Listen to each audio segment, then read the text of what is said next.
Enchaîne ma faute, excuse-moi. C'est rien, c'est rien. Ça change du verre blanc, ça porte chance. Rentre, Pierrot, ça va.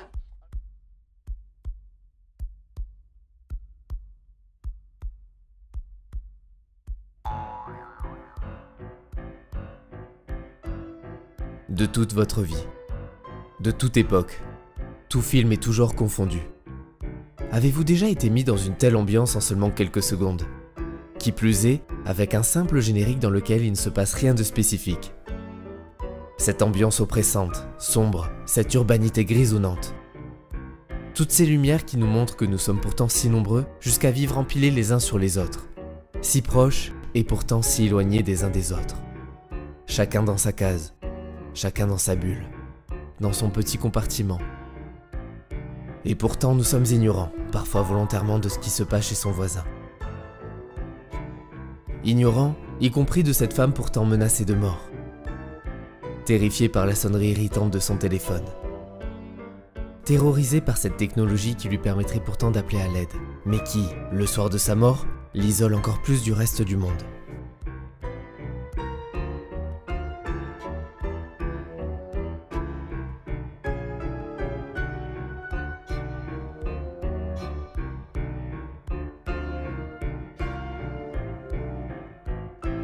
Haddonfield avait son Michael Myers, Crystal Lake avait son Jason Voorhees, Woodsboro avait ses Ghostface, et bien d'autres que je pourrais citer. Mais en 1975, en France, à Paris, nous avions Minos. Oh, puis quand il se met à baver sur ma vie privée, j'imagine une espèce de gros chenille pleine de haine. Bonjour à tous, soyez les bienvenus sur Nyenko TV. Aujourd'hui, vous l'aurez compris, nous allons parler de Peur sur la ville.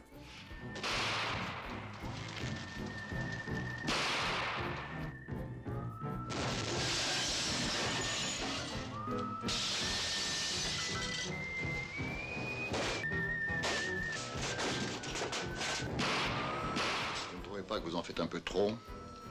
Dans le style petite tronche et gros bras, rien dans la tête, tout dans les muscles? Dans le fond, qu'est-ce que c'est que les muscles?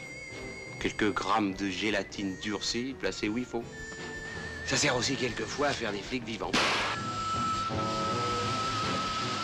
Un film d'Henri Verneuil avec Jean-Paul Belmondo, une bande originale signée Ennio Morricone, des dialogues signés Francis Weber, un nom qui doit vous dire quelque chose, et des cascades en voiture signées Rémi Julienne. En somme, il y a beaucoup de beau monde dans ce film. Et ça?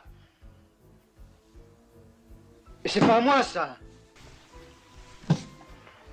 Oui.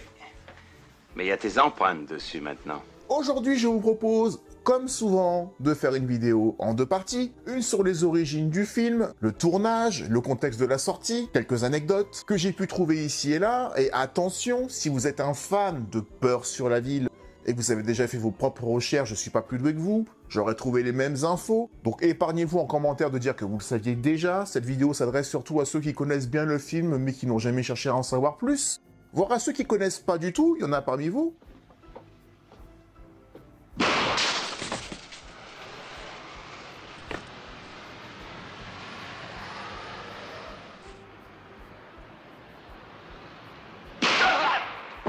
Et ceux qui adorent ce film et qui veulent voir juste ce que j'en pense, ce sera dans la deuxième partie. Ses points forts, ses moments un petit peu moins forts, même s'il y en a très peu. Bref, mon avis global sur ce film XXL qui tient toujours la route, 48 ans après. Je suis crevé. Qu'est-ce qu'il veut? Il dit qu'il est en train de mourir. Dis-lui que je m'en fous. Si le programme vous convient, comme d'habitude, n'oubliez pas de liker en cours de route si vous vous rendez compte que la vidéo vous plaît. N'attendez pas qu'elle soit terminée parce qu'après c'est trop tard. Et si vous n'êtes pas abonné, n'hésitez pas à le faire, ça ne coûte rien. Ça montre que je vais dans le bon sens. Nous sommes partis pour Peur sur la ville.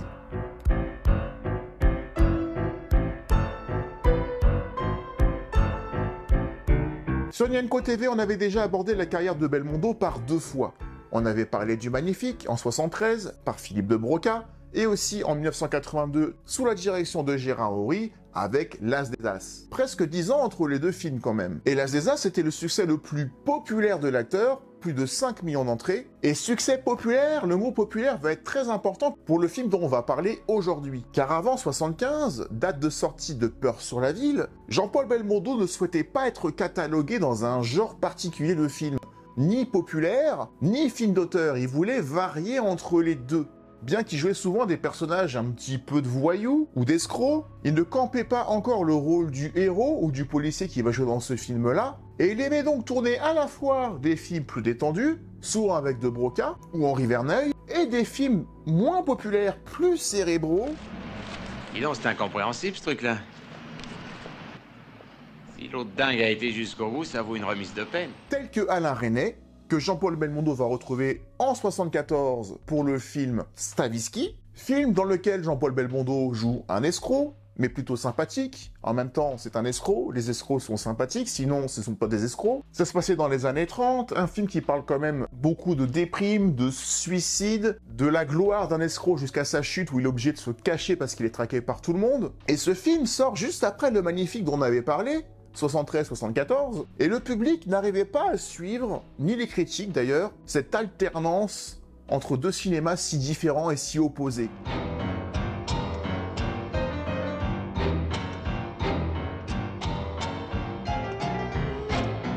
Et quand Stavisky est présenté au Festival de Cannes de 74, il va se faire démonter, autant par la critique que par les spectateurs. Et comme Belmondo était devenu depuis les années 70 producteur ou coproducteur de ses propres films pour avoir la main, il va être profondément marqué et vexé par cet échec commercial. 1 million d'entrées quand même pour Stavisky sur National, mais c'est loin des entrées habituelles de Belmondo. Et comme il estime que le public a toujours raison, ça se discute, mais en tout cas c'est lui qui décide si le film est un succès ou pas, ça c'est indéniable, à partir de 75, dès son prochain projet, il va se livrer à une série de films davantage commerciaux. Cet échec cinglant va mettre fin à son désir d'accéder à des rôles différents. Jean-Paul Belmondo revient à son emploi habituel, celui d'un héros casse-cou. Et le premier d'entre eux sera Peur sur la ville. Et donc pour marquer le coup et aller à l'opposé de Stavisky, où il joue un escroc, certes sympathique, mais escroc quand même, là il va jouer le chevalier blanc, un policier, face à un chevalier noir, Minos. Chevalier noir d'ailleurs au sens propre, puisque Minos se déplace en moto, toujours habillé en noir. À mon avis, ce n'est pas anodin. Et le film sera une production française, coproduite par Belmondo et aussi par des sociétés italiennes, mais avec l'idée de faire un film à l'américaine.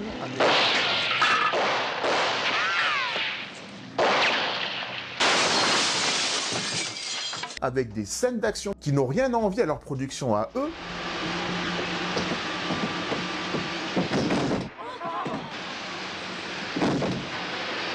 Un film qui sera rempli de cascades impressionnantes, les plus impressionnantes de Bébel.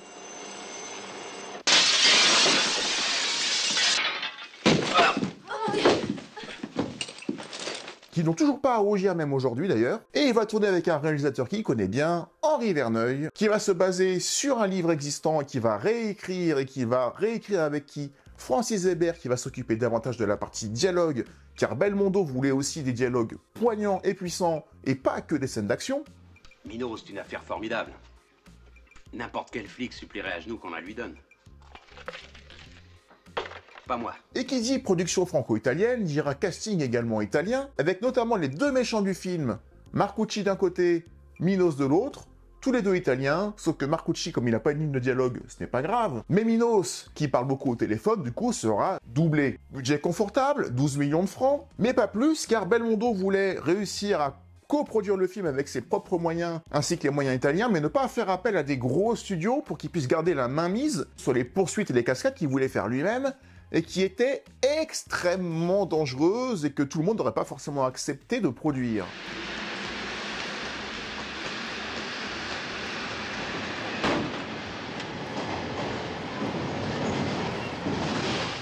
En tout cas, pas avec la même liberté. Donc l'objectif de Peur sur la ville était simple, il fallait en mettre plein la vue, et ce film va être le point de départ de la réputation de Bébel à être un acteur casse-cou.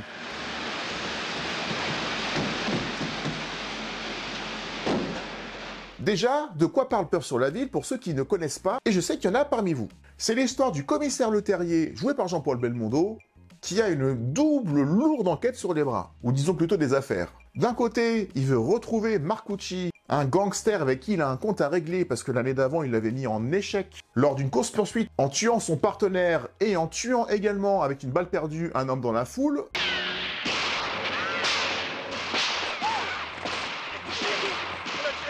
Et Le Tellier a été jugé responsable de ça, et il a été rétrogradé depuis. Donc c'est une affaire personnelle pour lui de le retrouver, même s'il n'est pas toujours dans Paris, en se faisant un réseau d'indices pour qu'on puisse le signaler dès qu'il est de retour. Et en parallèle, le film commence là-dessus, on a un psychopathe qui s'appelle Minos, qui terrorise les femmes au téléphone avant de les tuer. Et ce dossier, il branche beaucoup moins l'hôtelier qui est pris par l'autre et qui le met en priorité sur sa liste, bien embarrassé par cette histoire de psychopathe qu'il ne sent pas maîtriser et où il ne sent pas qu'il tiendra la distance face à un déséquilibré, parce que c'est pas du tout son truc. Mais le schizo, machin, tendance paranoïde, c'est pas mon truc, ça. Je trouverai pas la distance. Donc un film à enquête, plutôt thriller que film d'horreur, il faut quand même le dire, mais qui fait beaucoup penser au premier Scream, notamment dans la scène d'intro. Dites, je ne raccrocherai plus. Je ne raccrocherai plus.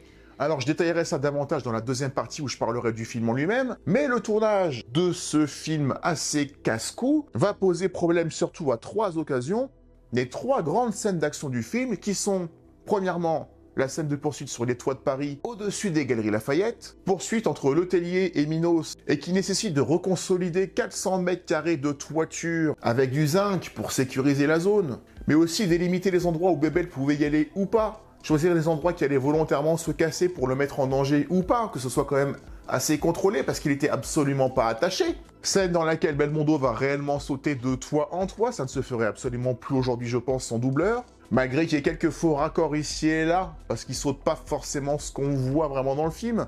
Le cinéma est magique pour ça, mais quand même...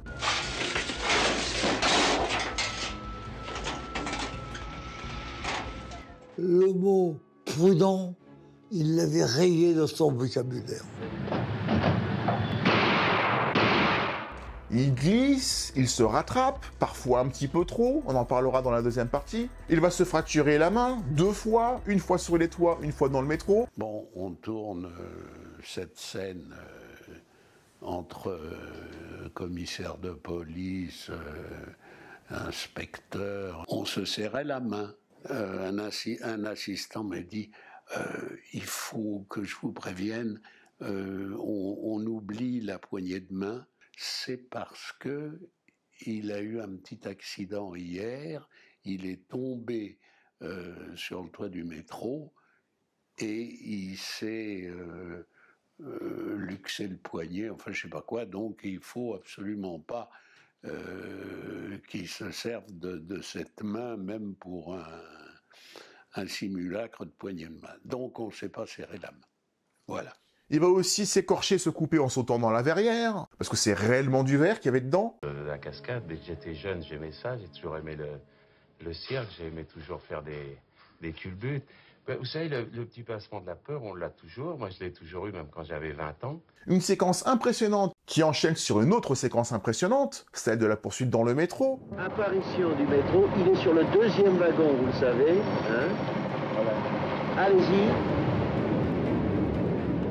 Sur ce tournage, Jean-Paul Belmondo exige un dispositif spectaculaire pour marquer les esprits.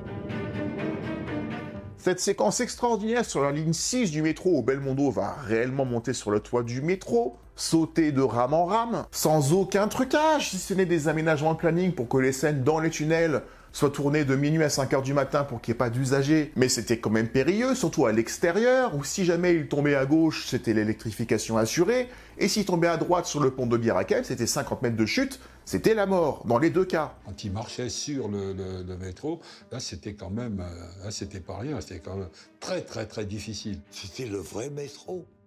Il n'y a aucun truc. 3 semaines de tournage étaient nécessaires pour mettre en boîte cette simple séquence, car la partie en extérieur avait évidemment demandé beaucoup de préparation, il fallait pouvoir couper l'électricité à la seconde s'il y avait un problème. Il fallait également trouver la vitesse juste à laquelle Belmondo pouvait supporter le contre-coup du vent.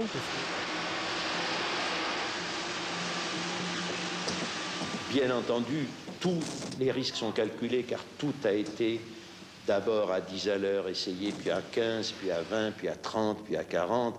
Et c'est quand Belmondo lui-même a senti son équilibre au-dessus de ce métro que nous allons jusqu'à 70 à l'heure. Bon.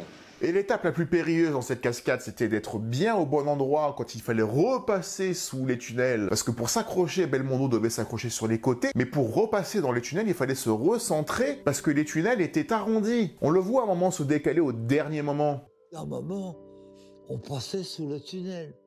Et le tunnel était à 20 cm de sa tête. Et alors là, il fallait se coucher, il fallait pas bouger. La rame de métro passe de 20 à 70 km/h.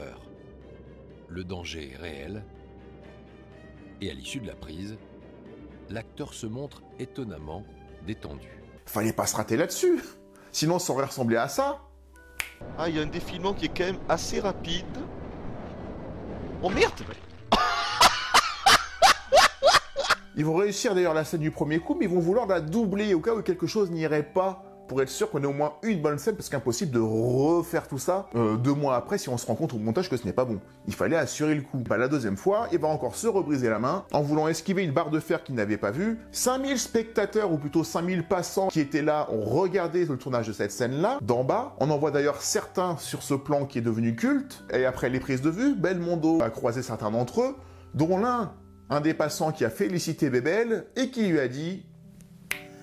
Toute la foule a applaudi, et il y a même une voix qui a dit « Bravo Bébel, même pour 100 briques, j'aurais pas fait ça. » Et Jean-Paul l'a regardé, il a dit « Moi non plus. » Et la dernière scène de bravoure du film qui a posé énormément de problèmes et qui a sans doute posé le plus de problèmes, c'est la scène où Belmondo, alias Letellier, est descendu à un filin d'hélicoptère. Et là, il fallait un nombre infini d'accord pour avoir le droit de faire ça. Il fallait d'abord avoir le droit pour pouvoir poser la caméra devant l'immeuble pour filmer l'hélicoptère et l'arrivée de Belmondo d'en bas. Mais il fallait aussi une caméra sur le toit de l'immeuble pour qu'on puisse filmer de plus près.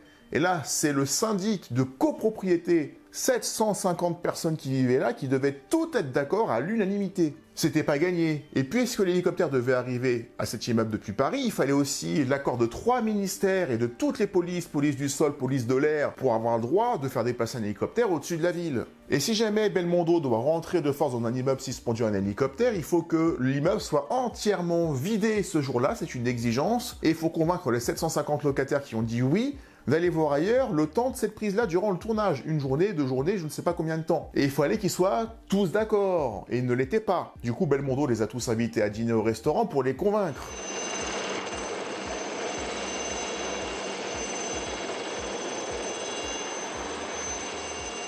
Mais une fois l'accord obtenu et qu'on exige, en cas d'urgence pour l'hélicoptère, à avoir une piste d'atterrissage à côté de l'immeuble au cas où, le lieu qui avait été choisi ne correspondait plus. Il a fallu trouver autre chose.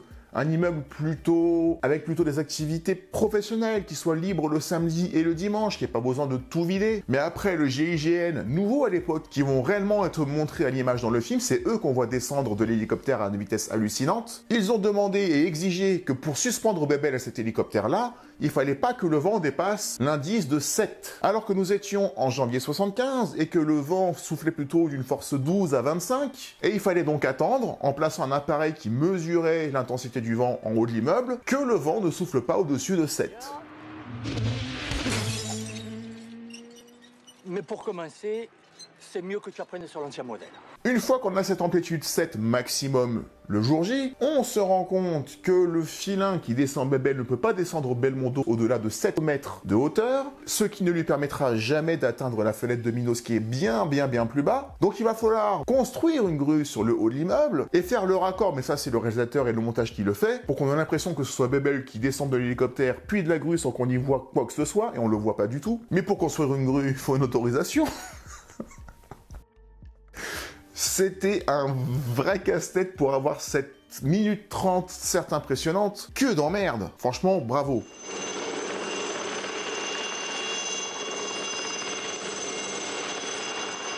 Le film sortira en avril 75, le 9 avril précisément, le jour du 42e anniversaire de Jean-Paul Belmondo, et attirera en salle 4 millions de spectateurs, ce qui permettra de rattraper l'échec de Stavisky et de, non pas relancer, mais de conforter Bébel dans le choix qu'il a fait de faire un cinéma plus populaire, plus impressionnant. Deuxième meilleur score de l'année 74 après La Tour Infernale, c'est quand même pas rien. Film qui s'exportera d'ailleurs à l'étranger, en Allemagne, en Italie évidemment, mais aussi aux États-Unis grâce à l'affiche du film, très fortement inspiré du film Bullitt avec Steve McQueen. Et une dernière petite anecdote de tournage avant de passer à la critique du film.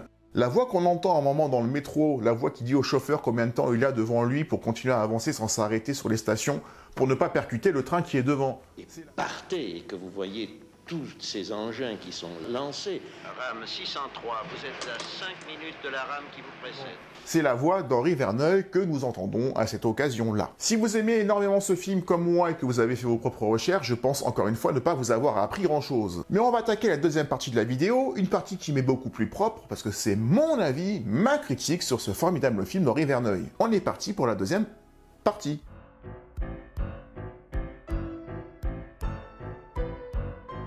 L'intro de la vidéo, gentiment doublée par mon ami et collègue Cornpop, dont je mettrai la chaîne d'ailleurs en description et aussi à la fin de la vidéo parce que c'est une chaîne géniale, allez-y. Je sais qu'il regardera la vidéo par ailleurs, donc je le salue. Cette introduction donc montre parfaitement l'ambiance, les sensations que me procure ce film dès les premières secondes. Cette ambiance, ça te prend forcément au trip dès que tu le regardes, c'est systématique. Je peux le regarder 50 fois, ça me fait le même truc.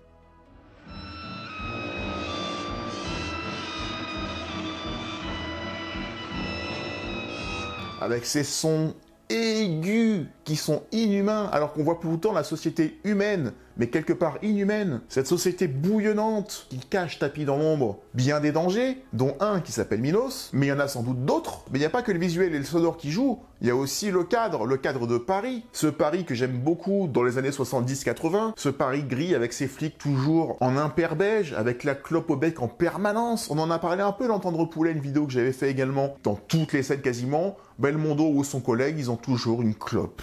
Ils sont toujours en train de fumer. Un truc que tu pourrais pas faire aujourd'hui, ce serait pas bien. Mais c'était ça, c'était vraiment le cliché du policier un peu bourru, un peu lassé de son métier, toujours en train de fumer pour compenser. Moi, j'adore cette ambiance-là.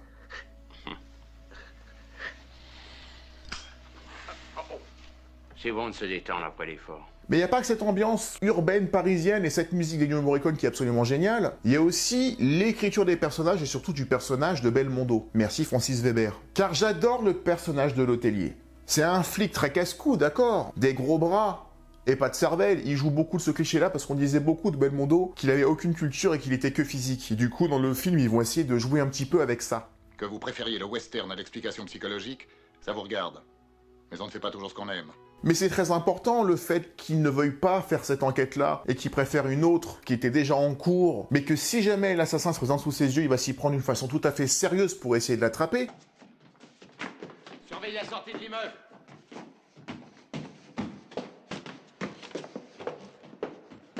Ce qu'il fait sur les toits, c'est quand même au-delà de ce qu'un flic ferait, je pense. Normalement, le policier, quand il arrive à la fenêtre et qu'il a perdu l'assassin, il va dire « Oh, bah mince, il est parti !» Il va pas aller sur les toits pour essayer de le retrouver et se mettre en danger.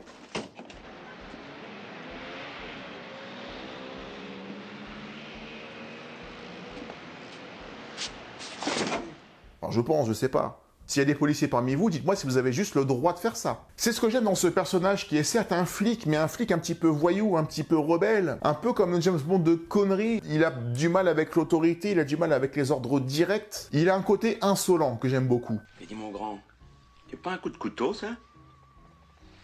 Ben maintenant que tu me le dis. Qu'est-ce qui a pu te donner un coup de couteau?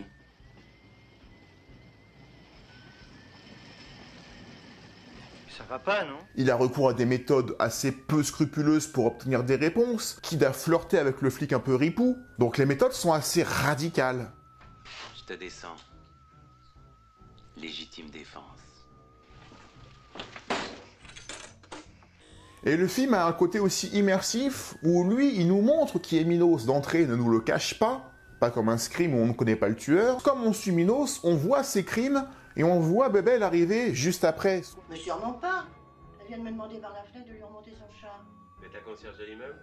Oui. Vous avez un double de la clé? Avec un gros coup de chance, on a une vision objective sur les deux. On comprend pourquoi le personnage de Bébel ne peut pas arriver à temps parce que son enquête ne lui donne rien de concret pour comprendre le raisonnement de l'assassin. Et comme nous on voit l'assassin un peu en avance, nous on le comprend. Mais on comprend que Bébel ne peut pas le comprendre.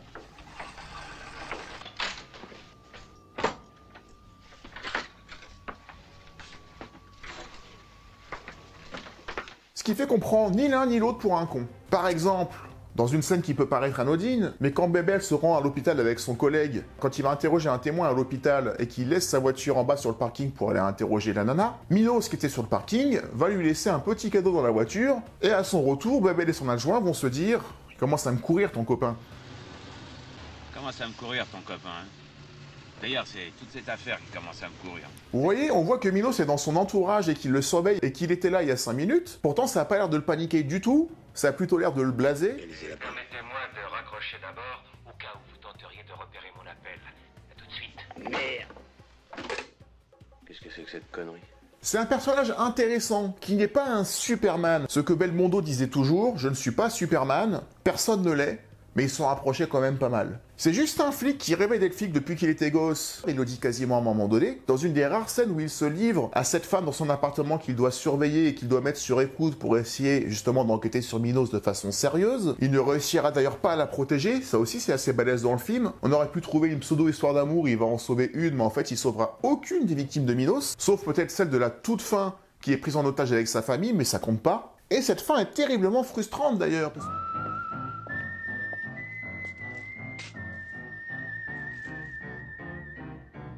Parce que je suis triste d'arrêter là avec ce personnage et avec cet univers, parce qu'une fois qu'il a fini son enquête, on voit Letellier quitter le lieu de ses exploits et s'en aller à sa prochaine enquête. Prochaine enquête que j'adorerais voir. Je suis frustré qu'il n'y ait pas une suite avec une enquête différente, quelque chose qui n'a peut-être rien à voir, ou la revanche de Minos, ou Peur sur la ville numéro 2. J'y serais allé, moi j'étais pas né, hein, mais j'aurais adoré le voir. C'est un personnage qu'on veut revoir, Letellier. Peut-être dans un remake, mais bonne chance pour celui qui prendrait la suite de Belmondo.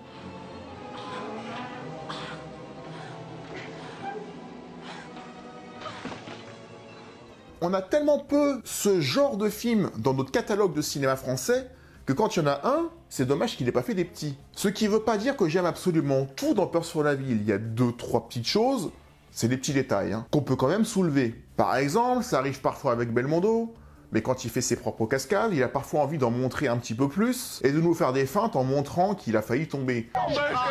Gérard, il est tombé. Je comprends pas, il est tombé. Je sais. Ce qu'il, parfois, je pense, fait exprès.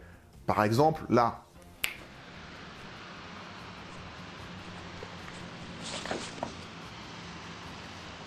Ça, c'est juste pour nous en rajouter.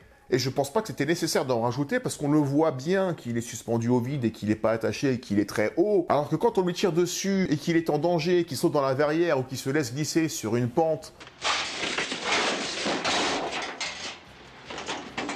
on peut comprendre pourquoi il glisse ou pourquoi il reglisse.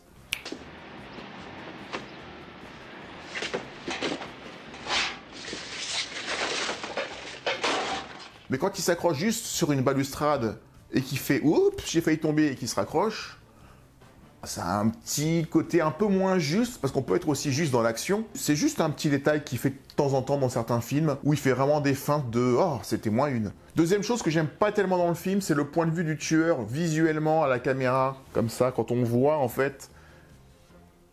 Quand on voit son œil de verre au travers. Son œil de verre au travers, c'est pas mal ça aussi. J'ai pas l'impression, même si j'en ai pas, je pense pas que quand t'as un œil de verre, tu vois ça.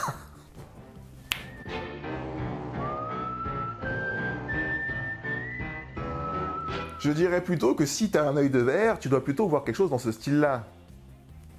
On voit très bien avec un œil. Oh. Oui, t'as raison, on voit pas très bien. Donc artistiquement, c'était pas forcément du plus bel effet, même en 75, même si... c'est un super moyen de nous annoncer qu'il a un petit problème physique au départ. Parce qu'on le voit dès la scène d'intro, quand il regarde l'immeuble où il était censé aller, on voit tout de suite l'œil de... on voit tout de suite l'œil de verre. Donc on sait qu'il y en a un avant même qu'on le voit sur la scène des toits de l'immeuble. C'est un parti pris, mais c'est visuellement bizarre, je trouve. Et puis dernière chose qui peut me faire sortir un peu du film, c'est qu'à un moment donné, Belmondo, qui suit Minos sur les toits et qui le voit peut-être d'un peu loin, mais je pense qu'il voit que c'est un blond avec des lunettes noires. Il le voit aussi dans la poursuite en moto où il est juste derrière. Et surtout, il entend sa voix plusieurs fois au téléphone. Donc ça m'étonne, même si ça peut se comprendre parce qu'il était sous l'adrénaline sur les toits quand même. Je pense pas que t'aies pensé à le regarder physionomiquement. Mais quand le personnage de Minos, sous sa vraie identité, comment il s'appelle déjà ce con? Pierre Valdec, alors qu'il était de garde chez elle ce soir-là et que du coup ils se rencontrent. Oh mon Dieu, Pierre. Vous avez oublié, je parie. Eh oui. Vous connaissez le commissaire Letellier, Pierre? Oui, oui. Nous sommes rencontrés à l'hôpital. Que Bébel n'ait pas fait le lien ou qu'il n'ait pas eu une suspicion en disant « Mais dis donc, sa voix me dit quelque chose, ou alors j'ai l'impression que physiquement c'était celui que j'ai vu. C'est pas du tout soulevé dans le film. Il ne s'en rend compte à la fin, et c'est fait exprès pour, dans une autre scène qui peut paraître un peu maladroite, celle où Pierre Waldeck, alias Minos, se rend de lui-même au commissariat pour dire à quel point il est touché par la dernière victime qu'il connaissait, et suggérer au commissaire, je ne sais pas pourquoi, que l'hôpital était sans doute le cœur de tout ça parce que tout le monde avait un lien avec. C'est à ce moment-là que Belmondo va remarquer quand on va lui tendre du feu et qu'il va pas voir le feu passer. Bon, je vous le montre, c'est plus simple. Il y a l'hôpital. Germaine Dozion, ou Dozoan, je ne me rappelle plus très bien de son nom. Germaine Doison. Ah oui, c'est ça. Pardon. Comme par hasard, 2 minutes après, on amène à Belmondo les résultats de la poudre de verre qu'il avait trouvée, et il va comprendre à partir de là que Minos a un œil de verre. Tiens ton briquet comme tout à l'heure quand t'as donné du feu à Waldeck. Qu'est-ce que t'as fait après? Donc il va percuter que Minos était dans son bureau 5 minutes avant, pour arriver à la scène de fin du film, parce qu'il fallait bien une scène de fin.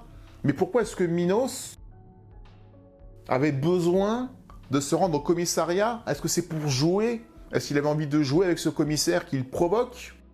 Est-ce qu'il savait que tôt ou tard il serait découvert et donc... Non, je sais pas, ça tient pas. J'arrive pas à trouver. Mis à part peut-être cette envie de jouer avec le commissaire, mais comme Minos est un psychopathe et qu'il a un raisonnement bien à lui, peut-être qu'il a juste eu ce raisonnement de psychopathe. En tout cas, c'est l'erreur qui fait qu'on a deviné que c'était lui, et sans cette erreur-là, il n'y aurait pas eu la fin du film. Le délié. Je vous écoute, Waldeck. Voici la première partie de mes exigences. Donc on peut se poser la question, mais puisqu'on a présenté Minos comme un psychopathe, et qu'on a présenté Letellier comme quelqu'un qui n'est pas forcément très cérébral, même si c'est pas forcément vrai... C'est formidable d'avoir réussi ça. Non. Il suffit d'avoir une petite tronche et des gros bras. Ça colle avec les personnages, donc on peut comprendre qu'il soit passé à côté de 2-3 choses qui auraient évité qu'on en arrive là. Donc c'est pardonnable, c'est juste qu'on peut le soulever quand tu connais bien le film et que tu te dis « Oh, on aurait pu faire ça autrement et ça aurait pas été aussi dramatique. » Mais il n'y aurait pas eu de film. Voilà, c'est juste des ficelles qui sont un tout petit peu trop visibles, et il n'y a rien de dramatique, ça reste un film super bien écrit, super bien réalisé, avec un bébel au sommet de sa forme. C'est d'une fluidité dans la réalisation, ne serait-ce qu'au début, quand on appelle notre commissaire qu'on n'a pas encore vu physiquement, parce qu'on appelle dans sa voiture de police avec la radio qui est du coup branchée, mais eux sont déjà partis au loin. Du coup, on comprend que c'est eux, mais on comprend qu'ils n'ont pas eu le message, et comme on comprend qu'ils n'ont pas eu le message, on comprend aussi qu'ils sont intéressés par autre chose, donc on comprend d'entrée la psychologie de nos personnages. C'est un acteur, non? Jean Gabin. Et lui? Ça nous fait comprendre qu'ils sont sur une autre enquête et que nos personnages ont une histoire qui a commencé avant que le film commence. C'est le principe de la scène d'exposition où nous, on va capturer un segment de leur vie, mais il y a toujours un avant et un après, ce qui permet de leur donner instantanément de la profondeur en se disant ils sont déjà sur une enquête en cours qu'ils tiennent depuis plusieurs semaines, donc c'est des personnages vivants. C'est pas un acteur? C'est pas un boxeur? Donc forcément, tu les prends au sérieux parce qu'ils vont prendre en charge une enquête avec laquelle nous on a commencé, mais eux, ils ont un vécu avant. Vous voyez comment d'un simple plan où tu les montres partir de la voiture sans qu'ils aient eu le message, tu comprends tout ça. Appel TV 108. TV 108, j'écoute. Goûtez-vous, bon Dieu, ça fait 1 heure que je vous appelle. On a été acheter des cacahuètes. La scène du bar qui est juste après nous montre à qui on a affaire. Les méthodes de Letellier, son chantage qu'il fait sur le patron du bar pour soit l'arrêter, voire le tuer, parce que soi-disant il aurait attaqué son collègue alors que c'est pas vrai, ou alors avoir des infos. On comprend tout de suite et tout est crédible grâce à la scène d'exposition qui nous montre que nos personnages n'ont pas que ça à faire entre guillemets. Très bonne ambiance, très bonne écriture, très bonne réalisation. On ne s'ennuie pas une seule seconde. Et la scène du milieu de film, poursuite sur les toits, poursuite en voiture, poursuite dans le métro qui s'enchaîne, ça doit bien durer 15-20 minutes non-stop. J'avais pas vu un tel segment de parenthèse dans un film où t'es à fond dedans quand même, hein. C'est risqué parce que si t'es pas dedans, tu t'emmerdes. Mais j'avais pas vu ça depuis Mary Poppins et la scène sur les toits de Londres avec la danse des ramoneurs qui je crois dure 12 minutes.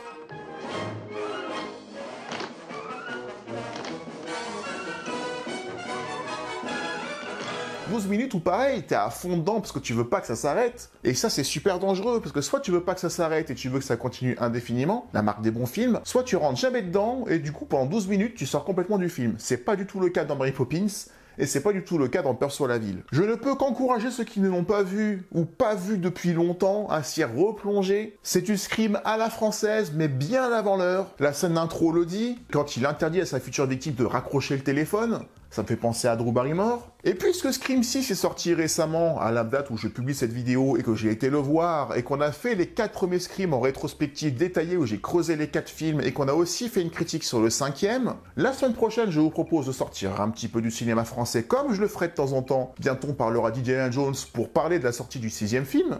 Non, du 5e. La semaine prochaine, on parlera donc de Scream 6, et on fera aussi un petit retour sur les 5 premiers. Donc pour ceux qui regardent la vidéo en direct, ce sera la semaine prochaine. Pour ceux qui regarderaient la vidéo plus tard, la vidéo sur Scream 6 sera en lien à la fin de cette vidéo-là. Merci à vous d'avoir regardé la vidéo jusqu'au bout. Que pensez-vous de Peur sur la ville? Est-ce que c'est un film que vous aimez beaucoup? Quels sont les moments que vous retenez? N'hésitez pas à vous lâcher dans les commentaires, à mettre encore une fois un like si jamais vous avez aimé cette vidéo, à la partager sur vos réseaux sociaux et surtout, abonnez-vous si vous êtes un nouveau venu ou pire, un spectateur régulier. Encore une fois, c'est ce qui montre que je vais dans le bon sens et c'est ce qui fait que j'ai envie de continuer. Merci à vous. On se retrouve donc la semaine prochaine pour Scream 6.